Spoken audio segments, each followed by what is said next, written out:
रुकावटें आती हैं सफलता की राहों में, ये कौन नहीं जानता।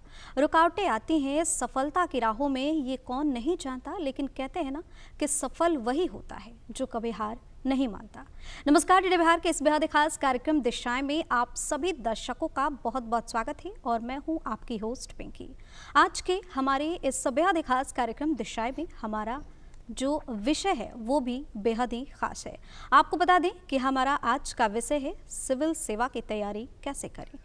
यानी कि आज हम ये जानने की कोशिश करेंगे कि जो भी अभ्यर्थी इसकी तैयारी या तो पहले से करते आ रहे हैं या फिर जो नए अभ्यर्थी हैं जो इसकी तैयारी करना चाहते हैं, वो इसकी तैयारी कैसे करें और कैसे कठिन परिश्रम करके इसमें सफलता हासिल करें।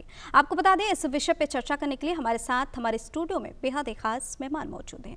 हमारे साथ हमारे स्टूडियो में मौजूद हैं सीनियर कैरियर मोटिवेटर अजय अनुराग सर। सर, बहुत बहुत स्वागत है आपका। धन्यवाद आपका जी।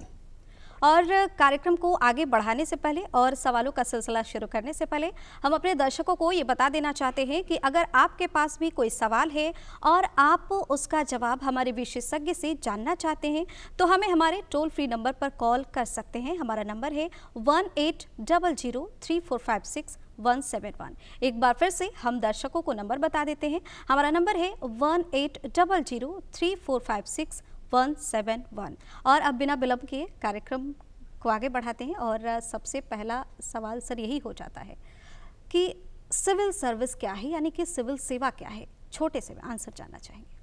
जी, आपने अच्छा पूछा है। सिविल सेवा को लेकर कई बार थोड़ा संशय भी रहता है। हम जानते हैं कि भारत में जितने भी सर्विसेज है, गवर्नमेंट सर्विसेज, वो दो हिस्सों में विभाजित की जाती हैं। एक तो सैनिक सेवा जो बिल्कुल अलग है, और दूसरी जो सेवाएं हैं वो सिविल सेवा के रूप में जानी जाती हैं, जिसे हम नागरिक सेवा भी कहते हैं। और इसके तहत जितने भी शासन प्रशासन के जो काम है वो किए जाते हैं। सर, आज के युवाओं के लिए एक करियर के रूप में अगर सिविल सेवा की बात करें तो कैसा रहेगा? सिविल सेवा का करियर हमेशा से बहुत आकर्षक रहा है और जैसा कि हम सब जानते हैं कि करियर के तमाम ऐसे ऑप्शन हमारे पास अवेलेबल हैं। और ख़ासकर अगर हम 1990 के बाद बात करें, ग्लोबलाइजेशन के बाद, तो बहुत सारे ऑप्शन, नए विकल्प करियर के खुले भी हैं। लेकिन फिर भी सिविल सेवा के प्रति जो आकर्षण युवाओं का रहा है उसमें कोई कमी नहीं आई है। बल्कि हम देख रहे हैं कि दिनों दिन चाहे यूपीएससी की परीक्षा हो या फिर बिहार बीपीएससी की परीक्षा, हमेशा इसमें अभ्यर्थियों की संख्या बढ़ती ही जा रही है। और ये जाहिर करता है कि इसके प्रति आकर्षण अभी भी वैसे ही बना हुआ है। और इसकी सबसे बड़ी वजह यह है कि इस सेवा का जो नेचर है वो इतना आकर्षक है, उसमें इतनी विविधता है और इस तरह के उसमें काम करने के अवसर मिलते हैं कि हमेशा युवा एक बार जरूर कोशिश करता है कि वो सिविल सेवा में अपनी किस्मत आजमाए।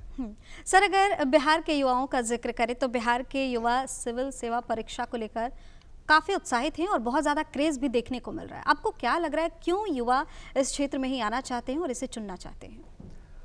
बिहार का तो एक मैं मानता हूं कि बिहार में गवर्नमेंट सर्विसेज के अलावे तो बहुत ऑप्शन नहीं है। हम सब जानते हैं कि बिहार में ऐसा कोई उद्योग या दूसरे करियर के विकल्प बहुत सीमित हैं। जी। इसलिए शुरू से बिहार के जो बच्चे हैं वो सिविल सर्विसेज या दूसरे गवर्नमेंट सर्विसेज में जाना चाहते हैं। बिहार का जो एक पृष्ठभूमि अगर आप देखें तो बिहार में लोग चाहते हैं कि केवल हमें सर्विस ही नहीं करनी है, बल्कि हमारी सर्विस ऐसी होनी चाहिए जिसमें हमारी एक अच्छी सामाजिक स्थिति, एक सोशल स्टेटस जिसे हम कहते हैं, वो भी होना चाहिए। जी। बाकी तो करियर के बहुत सारे ऑप्शंस हैं, लेकिन सिविल सर्विसेज एक ऐसा करियर है कि जिसमें आप जब ज्वाइन करते हैं उसके साथ ही आप एक बड़े पद पर रहते हुए काम शुरू करते हैं। तो बिहार के बच्चे ये जरूर इसको पसंद करते हैं कि हम केवल एक नौकरी, एक अदद नौकरी ही हम नहीं करें, बल्कि ऐसी नौकरी करें जिसमें हमें एक सामाजिक एक प्रतिष्ठा भी हो, एक समाज में मान सम्मान भी हो। इसलिए बच्चे ज़्यादा इधर आकर्षित होते हैं। जी। सबसे आज का जो सबसे महत्वपूर्ण सवाल है उसका जिक्र करना चाहेंगे। सवाल बेहद छोटा लेकिन अपने आप में बेहद महत्वपूर्ण है कि सिविल सेवा की तैयारी कैसे करें।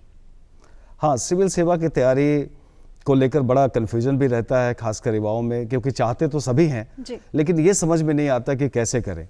दूसरी बात ये है कि इस पर जो सलाह दी जाती है उसमें भी कुछ एक स्पष्ट नहीं होता कि कैसे करें। लेकिन मैं मानता हूँ कि ग्रेजुएशन करते समय ही इसकी तैयारी शुरू कर देनी चाहिए, क्योंकि आज कंपटीशन काफ़ी बढ़ा है, प्रतिस्पर्धा बढ़ी है। तो पहले क्या होता था कि स्टूडेंट ग्रेजुएशन करने के बाद या फिर पोस्ट ग्रेजुएशन करने के बाद इस फील्ड में आते थे, लेकिन अब इतनी प्रतिस्पर्धा बढ़ गई है कि मेरा तो ये मानना है कि आप जब अपनी ग्रेजुएशन की पढ़ाई कर रहे हैं कॉलेज की, तभी तैयारी शुरू कर देनी चाहिए जी। और जहाँ तक तैयारी शुरू करने की बात है तो कॉम्पिटिटिव एग्ज़ाम की तैयारी के लिए मैं मानता हूँ कि सबसे पहले इसके सिलेबस और इसके पैटर्न को समझना, दूसरी बात जो प्रीवियस ईयर्स के क्वेश्चंस पेपर हैं जी, उनको देखना, और फिर सिविल सर्विसेज के लिए बहुत अच्छी किताबें जो हैं, बुक्स हैं जिनसे हम शुरुआत कर सकते हैं, वो है एनसीईआरटी की बुक्स जी। उसमें बहुत अच्छे तरीके से कॉन्सेप्ट को क्लियर किया गया है। तो मैं चाहूँगा कि जो लोग भी तैयारी शुरू करना चाहते हैं वो एनसीईआरटी बुक से अपनी तैयारी शुरू करें। जी सर, अगला जो हमारा सवाल है वो ये है कि इस परीक्षा की तैयारी में किसी अभ्यर्थी की अगर आर्थिक पृष्ठभूमि की बात करें तो कितनी भूमिका रखती है ये भी एक अच्छा इसका संदर्भ है सिविल सर्विसेज को लेकर, क्योंकि बाकी जितने भी एग्जाम्स आप देखें, चाहे वो मेडिकल हो, इंजीनियरिंग हो या फिर जो मैनेजमेंट की पढ़ाई होती है, उन सब में आप कोचिंग क्लासेस ज्वाइन करते हैं, बहुत पैसे खर्च करने पड़ते हैं।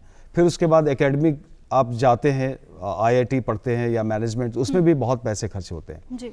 सिविल सर्विसेज के साथ एक बहुत पॉजिटिव चीज़ है कि इसमें बहुत कम लागत में आप अच्छी तैयारी कर सकते हैं और फिर सीधे आप एक सर्विस, एक सेवा में शामिल होते हैं, वहाँ फिर कोई पैसे खर्च नहीं होते जी।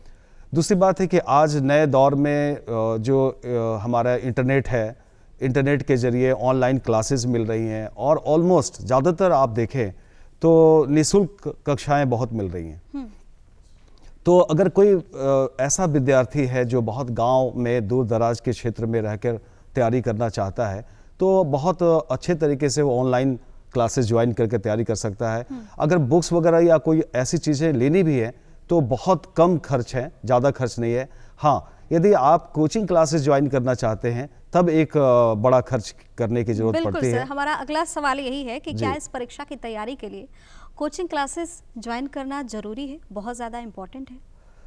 मैं तो नहीं मानता, क्योंकि आज हमेशा रिजल्ट में हम देखते हैं कि बहुत ऐसे बच्चे क्वालिफाई करते हैं जिन्होंने कहीं कोई क्लासेस ज्वाइन नहीं की, और एक ऐसा बना दिया गया है कि कोचिंग क्लासेस के बगैर एग्ज़ाम क्लियर नहीं होगा जी। चूँकि हमारा एजुकेशन सिस्टम इतना कमज़ोर रहा है कि हमने एक ऐसी धारणा बना ली है कि हमें कुछ भी करियर में करना है तो कोचिंग क्लासेस लेनी पड़ेंगी। लेकिन हाँ, एक जो सिविल सर्विसेज एग्ज़ाम है ये इतना सिलेबस बेस्ड एग्ज़ाम है कि अगर आप पिछले वर्षों के क्वेश्चंस को एनालाइज करें तो आप देखेंगे कि एक खास पैटर्न पे ये एग्ज़ाम होता है। इसलिए यदि आप कोचिंग क्लासेस नहीं लेते, उस पैटर्न को ठीक से समझते हैं और स्टडी मटेरियल आपके पास है, तो आप खुद से भी तैयारी कर सकते हैं। कोचिंग क्लासेस के लिए बहुत ज़रूरी नहीं है। और यदि आपको लगता है कि आप अकेले नहीं कर पाते या आपको मार्गदर्शन नहीं मिलता, तभी इसकी ज़रूरत पड़ती है। लेकिन मैं चाहूँगा, ये मैं कहना चाहूँगा कि अगर आप कोचिंग क्लासेस ज्वाइन भी करना चाहते हैं तो पहले खुद से पढ़ाई करें अपनी, उसके बाद आप क्लास ज्वाइन कर सकते हैं जी। और चर्चा तो आगे जारी रहेगा, लेकिन एक बार फिर से हम अपने दर्शकों को ये बता देना चाहते हैं कि अगर आपके पास भी कोई सवाल है और आप हमारे विशेषज्ञ से उसका जवाब जानना चाहते हैं तो हमें हमारे नंबर पर कॉल कर सकते हैं। हमारा नंबर है 1800-3456-171। एक बार फिर से दर्शकों को नंबर बता देते हैं, हमारा नंबर है 1800-3456-171। सर, अगला सवाल, अगर मीडियम की बात करें, माध्यम की बात करें, तो बहुत ज़्यादा ये देखने को मिलता है कि हिंदी और इंग्लिश, तो क्या लगता है अगर सिविल सेवा की कोई अभ्यर्थी तैयारी कर रहा है तो ये भाषा कितना मायने रखता है, ये मीडियम कितना मायने रखता है? ये तो इस एग्ज़ाम की अगर हम बात करें तो वाकई इसमें मीडियम का बहुत बड़ा रोल है जी, क्योंकि ये एग्ज़ाम जो है 3 फेजेस में है। एक तो प्रीलिम्स है और फिर मेन एग्ज़ाम है, फिर इंटरव्यू है। जो मेन एग्ज़ाम इसका है वही मेन है, उसे हम लोग मुख्य परीक्षा कहते हैं जी। और उसका जो नेचर है वो रिटन का है, रिटन एग्ज़ाम है। और जाहिर सी बात है कि रिटन एग्ज़ाम है तो आपको लिखने की अच्छी समझ होनी चाहिए, जिसे हम कहते हैं राइटिंग स्किल, और राइटिंग स्किल आपके पास होनी चाहिए।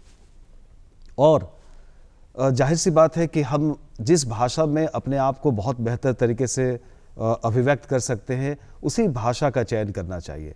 ये ज़रूर है कि आजकल अंग्रेजी माध्यम में रिजल्ट ज़्यादा बेहतर हो रहे हैं, ज़्यादा लोग अंग्रेजी माध्यम से यूपीएससी या स्टेट सर्विस कमीशन में क्वालिफाई कर रहे हैं, लेकिन ऐसा कोई ज़रूरी नहीं। बेहतर ये है कि आप जिस भाषा में कंफर्टेबल हैं, सहज हैं और जिसमें आप अपने आप को बहुत बेहतर तरीके से व्यक्त कर सकते हैं, प्रस्तुत कर सकते हैं, आप उसी भाषा का चयन करें। शर्त यह है कि आप अपनी भाषा पे एक अभिमान या कह लें कि अपनी भाषा का आपके अंदर एक स्वाभिमान होना चाहिए, एक पकड़ होनी चाहिए, एक पकड़ होनी चाहिए। कई बार हम देखते हैं कि बच्चे जो हिंदी साहित्य हिंदी भाषा रखते हैं या हिंदी में जो काम करते हैं, वो कई बार ये पहले ही मान लेते हैं, उनकी धारणा बन जाती है कि शायद हिंदी से होगा नहीं। लेकिन मैं कहूँगा कि जिस भाषा का आप चयन करें, उस भाषा पे आपकी पकड़ अच्छी हो और आपके अंदर एक स्वाभिमान हो कि मेरा ये माध्यम है और इसमें मैं बेहतर कर सकता हूँ। सर, इसके परीक्षा प्रक्रिया के बारे में थोड़ा सा जिक्र करना चाहेंगे। आपने कहा कि पहले प्री होता है, फिर मेंस होता है, फिर से इंटरव्यू की बात होती है, तो ये कितना मुश्किल दौर होता है अभ्यर्थियों के लिए? इसमें किस तरीके से स्टेप बाय स्टेप आगे बढ़ते जाते हैं, ये जानना चाहेंगे। जी, इसका जो पहला चरण है वो है प्रीलिम्स, जिसे हम कहते हैं प्रारंभिक परीक्षा। जी, ये अपने आप में थोड़ा मुश्किल है, क्योंकि इसमें अमूमन अगर हम यूपीएससी की बात करें तो लगभग 6-6.5 लाख स्टूडेंट अप्लाई करते हैं, लगभग 3 से 4 लाख लोग इस एग्ज़ाम में बैठते हैं। जी, तो प्रीलिम्स जो पहला चरण है ये बड़ा मुश्किल है और इसमें जो क्वेश्चंस होते हैं, प्रश्नों का जो स्वरूप है वो बहुत मुश्किल होता है। इसलिए पहला जो फेज है वो इसका अगर कहा जाए तो बहुत मुश्किल है। सेकंड फेज जो है मुख्य परीक्षा, जिसमें 9 पेपर होते हैं मेंस का और उसमें रिटन होते हैं वो सारे के सारे।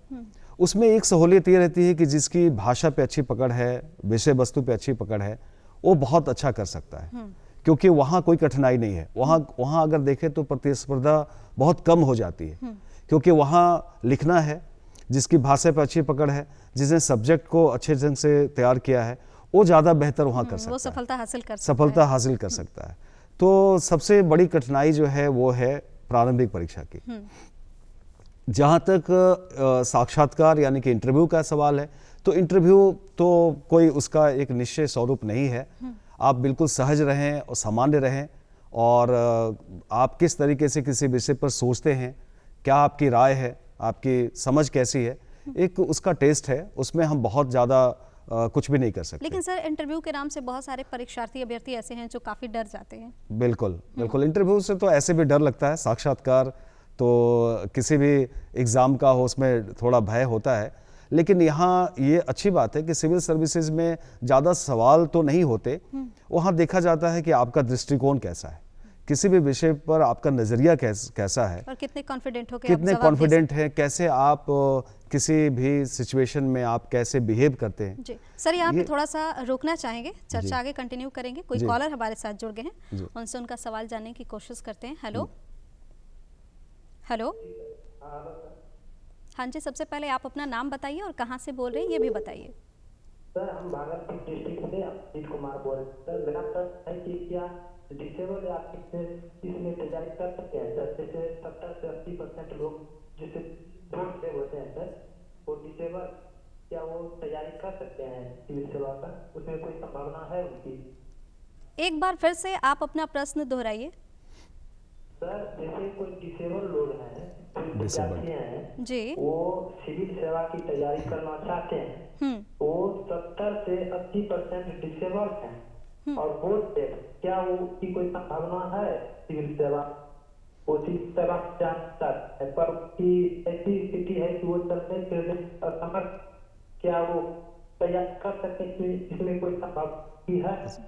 मैं समझ गया आपके प्रश्न को। आप कह रहे हैं जो डिसेबल है, बिल्कुल उसके लिए यहाँ एक अच्छा अवसर है और आपको मैं बता दूं कि बिल्कुल उनको तैयारी करनी चाहिए, क्योंकि यहाँ अलग से एक रिजर्वेशन है। जो फिजिकली चैलेंज्ड हैं, दिव्यांग हैं, उनके लिए अलग से यहाँ 5% का आरक्षण है और उसमें सीटें जो हैं कई बार उसमें नहीं आ पाती, नहीं वो फुलफिल हो पाती।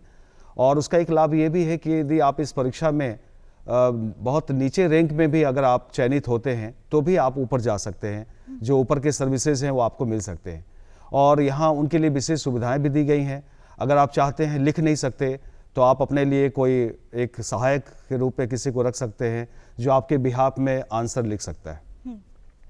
तो आप बिल्कुल तैयारी करें और ये एक अच्छा अवसर है, इसका लाभ भी उठाना चाहिए। सर अगला सवाल ये है कि सिविल सेवा की तैयारी में जोखिम बहुत है, क्या लगता है कि अभ्यर्थी को दूसरे विकल्प भी लेकर चलना चाहिए क्या? ये सबसे इम्पॉर्टेंट सवाल आप कह सकती हैं, इसलिए कि सिविल सर्विसेज की तैयारी हर लोग करना चाहते हैं, लेकिन उनका सबसे बड़ा डर ये होता है कि अगर सिलेक्शन नहीं हुआ तो फिर करियर का क्या होगा। और दूसरी समस्या ये है कि इसमें एक लंबा टाइम लगता है, सारे एग्ज़ाम्स और बाकी में आप 6 महीने या साल भर आप समय देते हैं, यहाँ कई बार 2 साल 3 साल समय देना होता है। इसके बाद अगर नहीं होगा तो फिर क्या होगा, ये बड़ा मुश्किल होता है। मैं इसमें ये सलाह देना चाहूँगा कि आप तैयारी तो करें बेहिचक, और कई बार हम जब एक करियर अपना बनाते हैं तो उसमें एक हमारा पूरा एक समर्पण भी होता है, डिवोशन होता है, तब ज़्यादा बेहतर भी हम करते हैं। लेकिन चूंकि ये कॉम्पिटिटिव एग्ज़ाम है और इसमें कई सारे फैक्टर काम करते हैं, केवल हमारे पूरे समर्पण से या खूब मेहनत या लगन से ही सफलता मिल जाए ऐसी कोई ज़रूरी नहीं।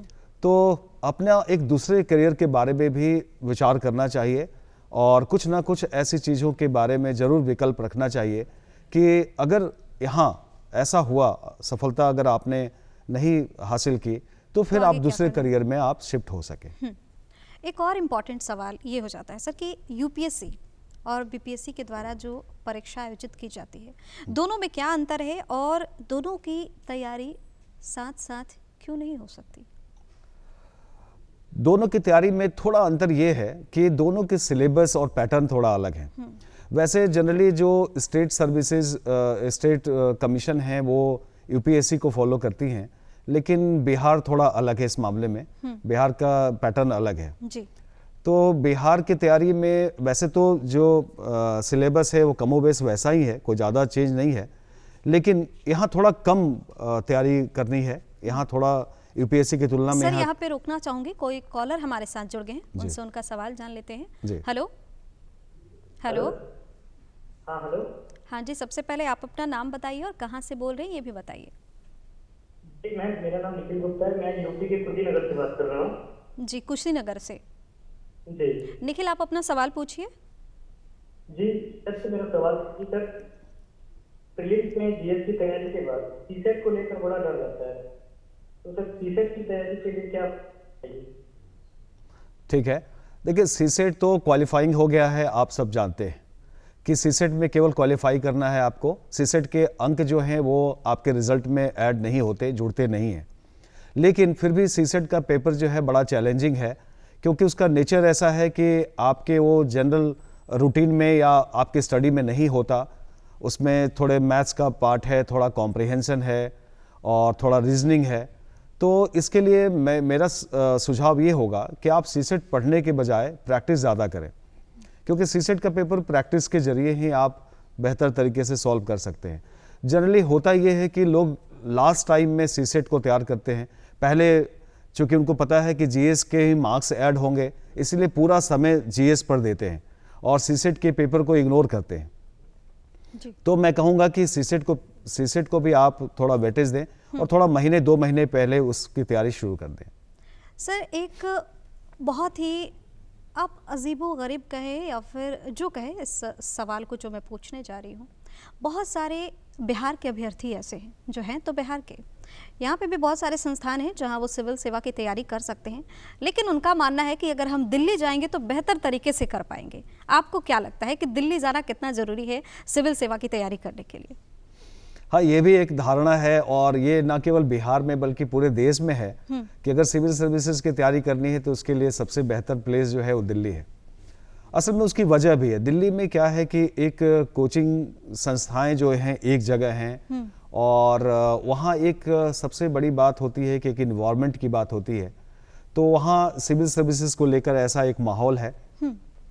लेकिन ऐसा कोई ज़रूरी नहीं, क्योंकि मैं तो दिल्ली में ही क्लास लेता हूँ और दूसरे शहर में भी जी। तो मैं देखता हूँ कि जो बच्चे हैं वो भी बिहार से हैं, जो शिक्षक हैं वो भी बिहार से हैं, वहाँ ऑलमोस्ट ज़्यादातर शिक्षक बिहार से हैं। तो ऐसा कुछ ज़्यादा नहीं है। दूसरी बात ये है कि जब से ये ऑनलाइन चीज़ें शुरू हुई हैं तब से एक बड़ा फ़र्क पड़ा है कि अब कोई चीज़ छिपी हुई नहीं है कि वो दिल्ली में ही है और दिल्ली जाकर होगा। थोड़ा आत्मविश्वास रखें और पटना में या जो दूसरे शहर हैं वहाँ भी रहकर इसकी तैयारी हो सकती है। आजकल सारी क्लासेस ऑनलाइन अवेलेबल है, तो आप अब घर से इतनी दूर जाएं तैयारी करने के लिए, मुझे लगता है कि अब इसकी आवश्यकता नहीं है। सर अगला सवाल ये है कि अब बीपीएससी परीक्षा के पैटर्न में कुछ बदलाव करने जा रहा है, किस तरह का बदलाव होने वाला है और अभ्यर्थियों पर इसका क्या असर पड़ने वाला है, क्या लगता है आपको? बीपीएससी इधर कई नए नए प्रयोग करता रहा है और बीपीएससी के इन प्रयोगों से थोड़े छात्र परेशान भी होते हैं। जैसे रिजल्ट भी आया है अभी 67th प्रीलिम्स का, तो उसमें थोड़े बच्चे परेशान हैं क्योंकि कट ऑफ उसका बहुत ऊपर चला गया है। अब बीपीएससी ने एक नया एक सुझाव मांगा है छात्रों से ही कि इसमें नेगेटिव मार्किंग की जाए। अभी नेगेटिव मार्किंग नहीं है, यानी कि अगर आपके सवाल गलत होते हैं तो उसके मार्क्स कट जाएंगे। और यूपीएससी में ये है कि इसको अगर शायद 68 से लागू करने की बात हाँ, हो रही है जी। और कहा जा रहा है कि अगर उसका पैटर्न ये है कि अगर 3 सवाल आपके गलत हुए तो उसके 1 सवाल आपको उसके माइनस हो जाएंगे, एक प्रश्न के मार्क्स माइनस हो जाएंगे, यानी कि 0.33 उसका है 1/3। तो नेगेटिव मार्किंग से 2 फायदे हैं। एक तो थोड़ा कंपटीशन लेवल थोड़ा बढ़ेगा, 2 इसके नतीजे होंगे। एक तो कंपटीशन थोड़ा बढ़ेगा, दूसरी बात यह है कि जो सिंसियर स्टूडेंट नहीं है, बिहार में मैं देखता हूं कि जो लोग दूसरे एग्जाम्स की तैयारी करते हैं, बैंकिंग, एसएससी, वो भी सिविल बीपीएससी में बैठ जाते हैं। और चूंकि वो वनडे एग्जाम की तैयारी करते हैं तो उनको ऐसे फैक्ट्स उनको ज़्यादा याद होते हैं, वो ज़्यादा इसमें रिजल्ट करते हैं वो। सर यहाँ पे तो रोकना ऐसे लोग चाहूंगी, रुकेंगे कोई इसमें। कॉलर हमारे साथ जुड़ जी, गए हैं, उसके जी। बाद हम चर्चा कंटिन्यू करेंगे। जी। उनका सवाल जान लेते हैं। हेलो, जी सर। हाँ जी, नमस्कार सर। सबसे पहले आप अपना नाम बताइए। मुझे अमित सिंह मुजफ्फरपुर से। अच्छा अमित, आप मुजफ्फरपुर से बोल रहे हैं, आप अपना सवाल पूछ सकते हैं। हाँ सर, अभी मैं चाह रहा हूँ व्यक्तिगत था तो अभी एक बार फिर से प्रश्न दोहराएं आप, आपकी आवाज सही से नहीं आ पा रही है।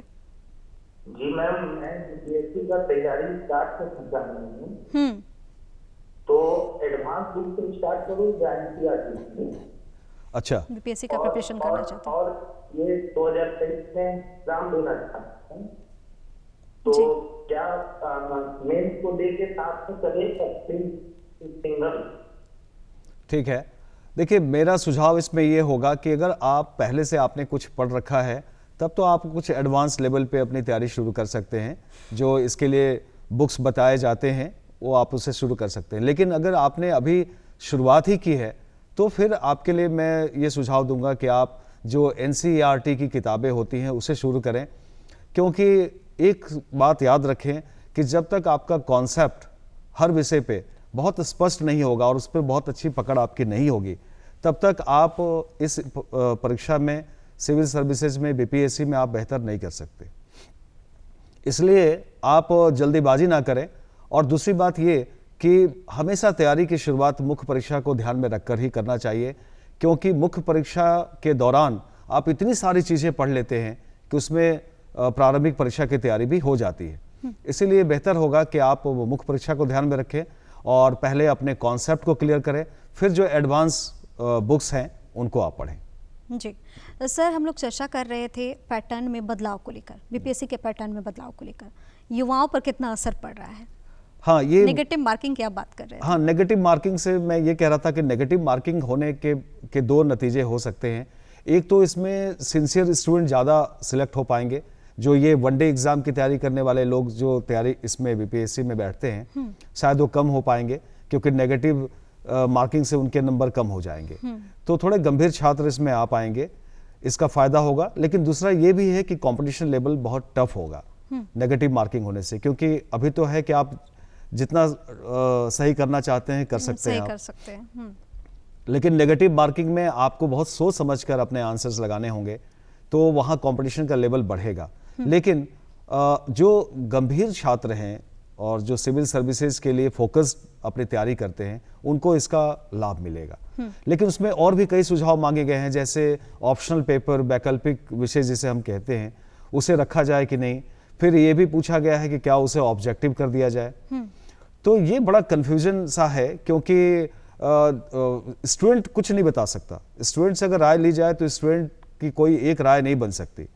और जहां तक वैकल्पिक विषयों का सवाल है, तो वैकल्पिक विषय ऑब्जेक्टिव होने ही नहीं चाहिए, क्योंकि वो बड़े एक कॉन्सेप्ट का होता है कोई विषय, और उसको आप ऑब्जेक्टिव नहीं कर सकते। जैसे एक एग्जांपल है कि यूपी में ऑप्शनल विषय को रखा गया था ऑब्जेक्टिव, जो उत्तर प्रदेश लोक सेवा आयोग है, लेकिन उन्होंने फिर से दोबारा उसे सब्जेक्टिव कर दिया। तो जो वैकल्पिक विषय हैं उसमें ऑब्जेक्टिव करने का कोई मायने नहीं है। और यूपीएससी कुछ एक्सपर्ट के साथ ये राय करे, बीपीएससी, और ये तय करेगा, छात्रों से पूछा जाएगा, जो लोग अभ्यर्थी तैयारी कर रहे हैं, तो कोई इस पर एक सहमति नहीं बन सकती, मुझे ऐसा लगता है। जी सर, जाते जाते एक अहम सवाल कि जो भी अभ्यर्थी इस क्षेत्र में आना चाहते हैं, अपना करियर बनाना चाहते हैं, उनके लिए संदेश क्या है? अच्छा। मूल मंत्र क्या है आपके तरफ से? अच्छा जी, मैं जो लंबे समय से लगभग 20 इयर्स हो गए मुझे टीचिंग करते हुए सिविल सर्विसेज के लिए जी, मेरा अपना अनुभव है कि सिविल सर्विसेज के लिए दो चीज़ें बेहद ज़रूरी हैं। एक तो पेशेंस, क्योंकि आप चाहेंगे 6 महीने या साल भर में, तो कोई ज़रूरी नहीं कि सफलता आपको मिल जाए।